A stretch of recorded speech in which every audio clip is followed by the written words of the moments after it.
chopping away in a gut bucket.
Maxwell, and incidentally, if that thing ever has any little ukuleles, name one after me.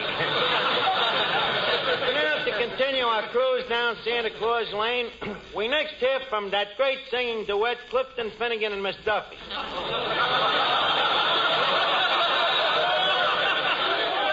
Better known as half a wit and a near miss.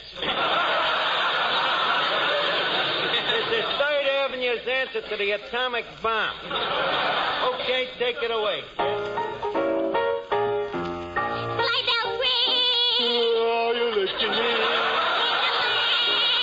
Are you listening?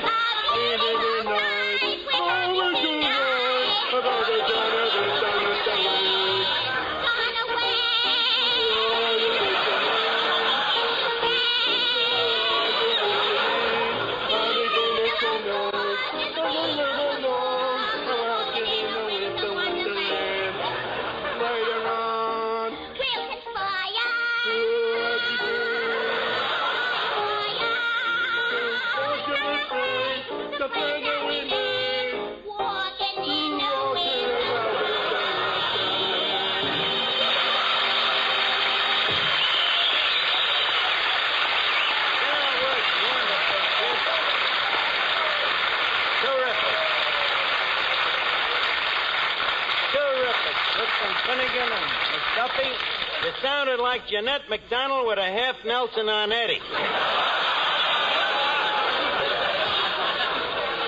And now, we have a surprise act for you. Mr. Marvin Miller, our genial master of ceremonies, will beleaguer us with a poem. Go right ahead, Mr. Miller. 'Twas the night before Christmas, and all through the nation, people had chest colds and that stuffed-up sensation. Just a second. Wait a minute. I think I can finish that for you. With his sleigh full of minute rub over housetops and spires came Santa Claus shouting, "On, Bristol, on, Myers."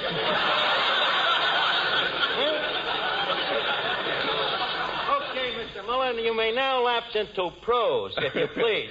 Well, just to say that Minute Rub, a really modern chest rub, is wonderful to help relieve that uncomfortable cold misery. All you do is rub Minute Rub on your throat, chest, and back, and in a minute, Minute Rub gets to work and starts to relieve that clogged-up feeling in the nose and throat. Starts to bring a feeling of warmth to those tight, sore chest muscles.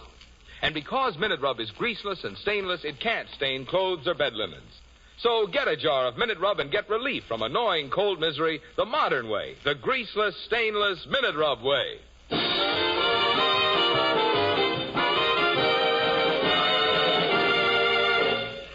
Mr. Miller, you may now announce the big piece of resistance. Right. Ladies and gentlemen, we now present The Christmas Carol, written by the Dickens boys, Charles and Archie.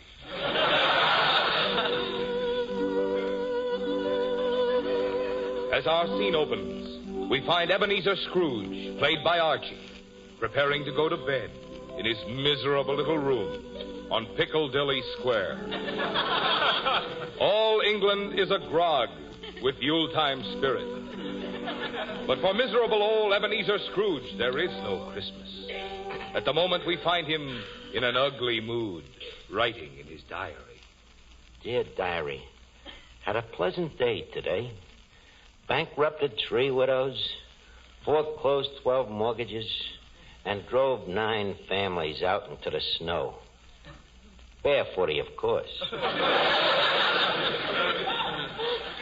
Oh, Mr. Scrooge, sire. Oh, it is my butler, Godfrey.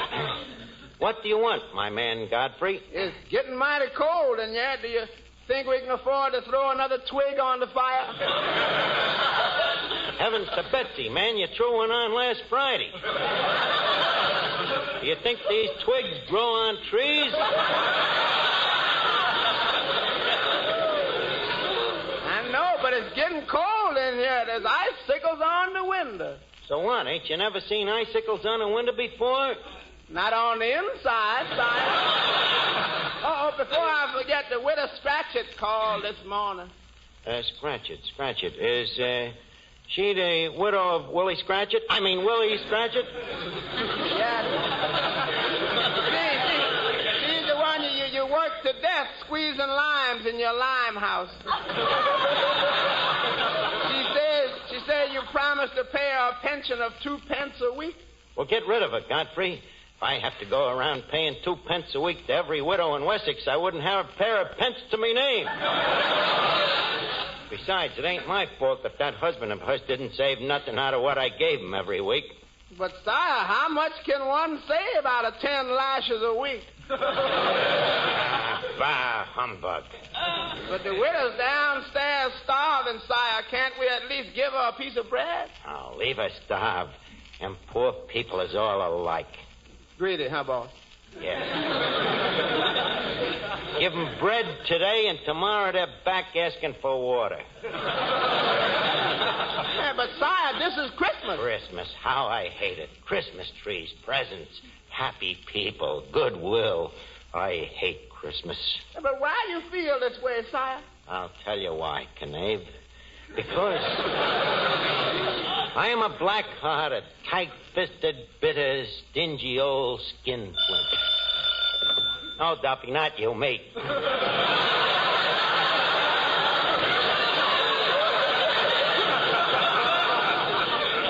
Now, where was I? Oh, yes, Godfrey. I think I shall hie me hence to bed. Very good, sire. That's sire. Yes, Godfrey. I've done a hard day's dirty work today. It'll feel good to crawl in between them nice, clean sheets of newspaper. Well, good night, my man Godfrey. Good night, sire. Don't forget to blow out the twig. Yes, sire. Not so hard, you fool. That twig's got to last us all day tomorrow. Sorry, sire. Now to close one eye and get some sleep. Yeah,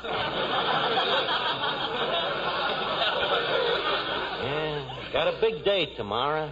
Got to sprinkle banana peels on the front steps of the old lady's home.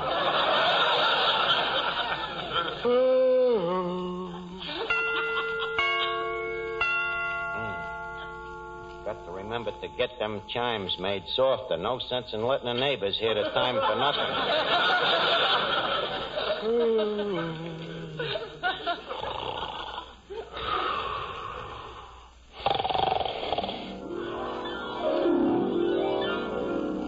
Ebenezer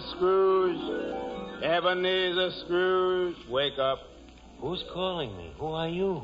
I am the spirit of Christmas. Bah, humbug. I have come to show you the suffering that your stinginess is causing. I'm going to take you to the house of the widow Scratchit. The next voice you hear will be that of the widow Scratchit herself. Oh, Tiny Tim. Tiny Tim. Coming, Mother.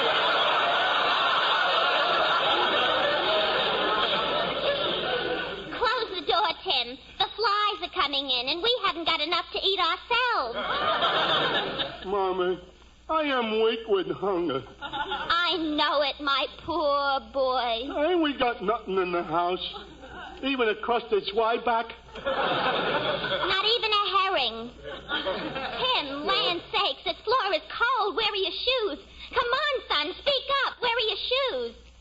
Tim, stop picking that leather out of your teeth and tell me, where are your shoes?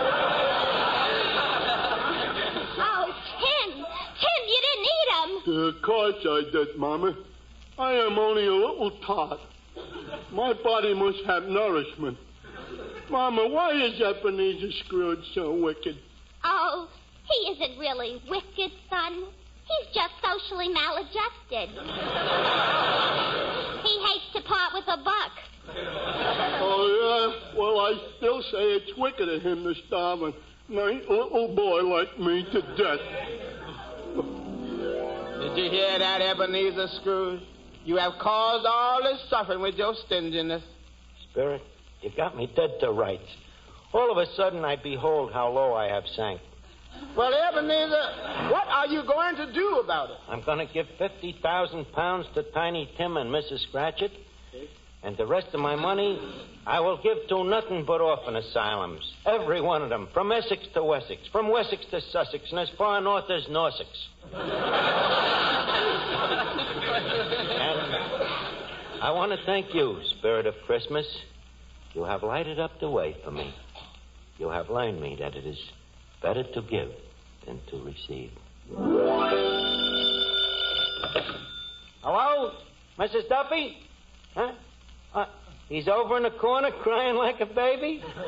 I'll get him over to the phone. We'll try to cheer him up. Come on, let's see. Sing him a song, huh? Yeah. Hello, Duffy. What? Stop crying, will you?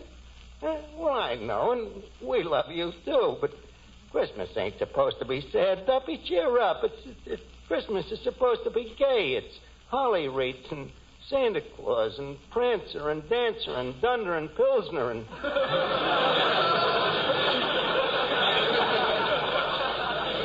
and Jingle Bells, Duffy. Jingle bells, Jingle bells, jingle all the way. Oh, what fun it is to ride in one-horse open sleigh. Just a second.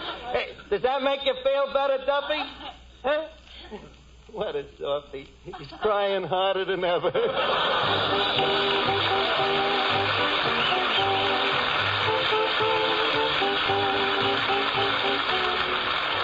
And now, ladies and gentlemen, it's time to leave Duffy's Tavern for this evening, but let's meet here again at this same time next Friday night. In the meantime, if you have a cold, remember Minute Rub. And for well-groomed hair, remember Vitalis.